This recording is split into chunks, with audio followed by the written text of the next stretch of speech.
can't we do better? We've had all these years. Well, you go back to the old stuff, and you know, some of those things are still holding together. Now, why is that?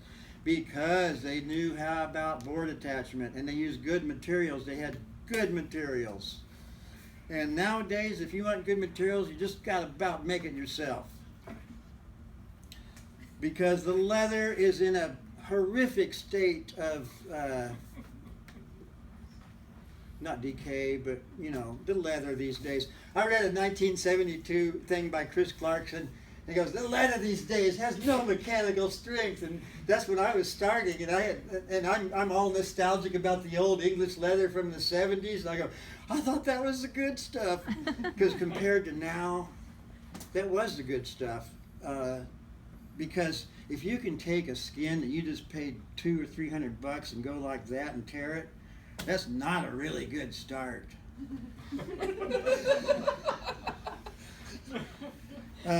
I'm a real proponent of, amongst other things, just oil tanned deer skin, which is what those Carolingian books were made of. They're 1,200 years old, and they're oil tanned. Can you do that? No, you can't use oil tanned leather for a book. Are you kidding? Nobody would let you use that for a book. But how about 1,200 years? Is that good enough? That's pretty good. So what is this oil tanning anyway? It's not veg tan. There are three kinds.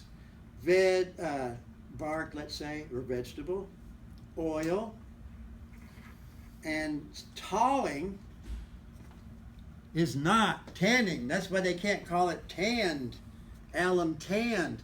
Talling, you'll lose the cure if you endlessly get that wet. And you got to paste it to put it on, right? So you can get it wet to a certain degree. But the first time I ever put a tawed skin on, my co-workers going, man, you use a lot of water on that. And I came back the next morning, and there, you know, those science experiments where the salts grow out. That's what it looked like when I came back in the morning. So the aluminum salts, the alum salts, were getting washed out. I'd used way too much water.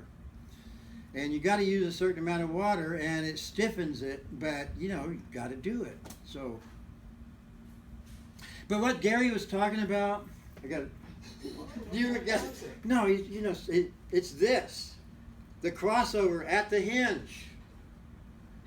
Here's your hinge, where my wrists are. We have great support if you got good materials. Good luck.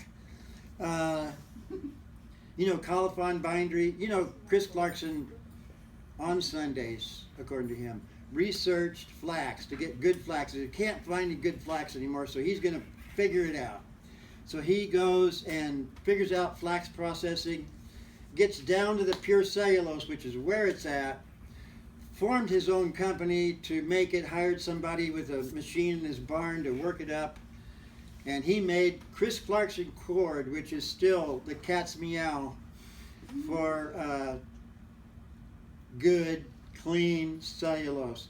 But what's amazing to me is how bad those old cords were, those old hemp cords, and they're still holding up because there's so much non-cellulose in there, and a lot of them are still holding. But you know, we're conservators, or we want the ultimate, because we're making a new book. We want a pure cellulose cord, because non-cellulose is like this. If you don't brush your teeth, you get plaque. The cellulose is your enamel. The plaque is a site for bacteria or whatever decay to grow, because that's a hell of a time growing on enamel, because next month the last thing to survive is your teeth. If you're in the ground, even the bones are gone, but your teeth are still good, because that enamel is tough stuff. But if it has a plaque on it, that's a site for mold, and from there you can go in and attack the enamel. And it's the same thing with non-cellulose to cellulose. So your cellulose is your enamel, and your non-cellulose is the plaque, if you understand. So good luck. I mean, Chris Clarkson sold his company. Colophon Bindery asked me, that card I'm getting smells like a barn.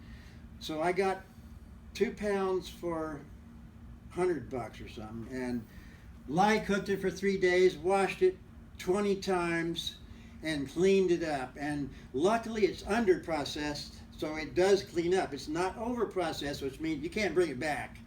If it's already weak from over processing or harshness, you're never going to bring it back. So it's very important to use good materials, good leather, good cord, good textile. In that it's all going down the tubes. So we're going to have to make our own, unless Americans stand up, which they don't know how to do. I refuse to use this until you get me the good stuff. The Germans are making good stuff now, by the way, making good hemp and good flax. And I see the stuff coming out of Germany now. There's a good place to look for it. So what Gary was talking about is the crossover at the hinge.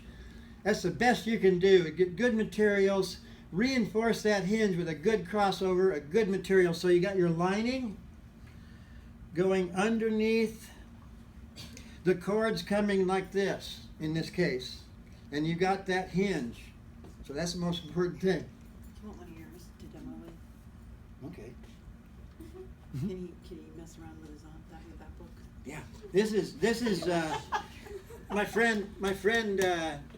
This is bark tan made by a friend of mine. Bark tan, oak bark tan deer. Hold it over the table. Oh. Yeah, and this is beech. And those medullary rays, they're pretty good. Oh, good, it's getting a lot of dirt on it. Guess what? The beginning of patina is filth, and that's what we got right now. We're in the filth stage, and I'm really good at the filth stage. So this leather had too much oil in it, because when you tan leather, bark tan, you got to get a lot of oil in it to work it. And then if it's too oily for paste to stick it, you got to wash that oil out. And that's what I was doing. So I have a little experiment I did. Is it good enough for my good book? And I stuck it on there. Yeah, it's good. And then I was at my former apprentice house, and she said, "I'll bring some of your books to show somebody." Okay, so I get out of the car with my armload of books at her house, and I accidentally drop one. I didn't even notice it. The next morning, she runs over it. I got it. I'll show you at the talk. And all it did was like an itty bitty scar. It looks like somebody went like that. That's it. So, but if you feel this, this doesn't feel like your ordinary leather, and I think this is much closer to historic leather, because I don't want to go on about the English stuff. Pergamena stuff actually wets out and stays on without taking the, all that wrapping people do. They only did it because they had to. This stuff goes on like a dream. That oil tan stuff, and what I'm using is traditional Indian buckskin, brain tan and smoked. And I'm exaggerating, of course, but it's like you put it right here and it just goes done. You just go done. You don't need to do that. They have to do that, and we have to do that, because I've used that modern English stuff, and you talk about having to spray it all the time because it's always drying out. There's so much plastic in there that it's constantly drying out. And when you wet one out, if you want to find out if that leather's any good, wet it from one side only, because to mold successfully, you have to be wet all the way through. You wet it from both sides, the middle's dry, it's never going to stick on the cords. It won't mold. It's always trying to straighten out. You go from, if you don't know the leather, if you know it's great, you can go from both sides and wet it out. But if you don't know the leather and you want to see if it's going to work all right, wet it from one side, and pretty soon the moisture is going to come through the other side, and only then are you ready to put it on. And sometimes it takes half an hour, but it still does it. And I make a little model and see if it's going to work, and okay, I'm going to use that. Because chrome tan, the one that everybody says you can't use,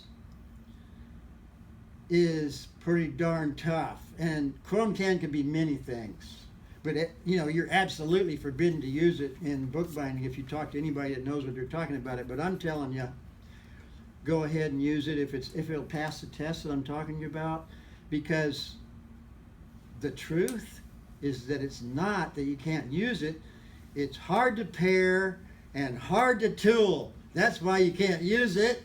It's not because it's not tough. It's tougher than hell. I've done a lot of chrome tan bindings.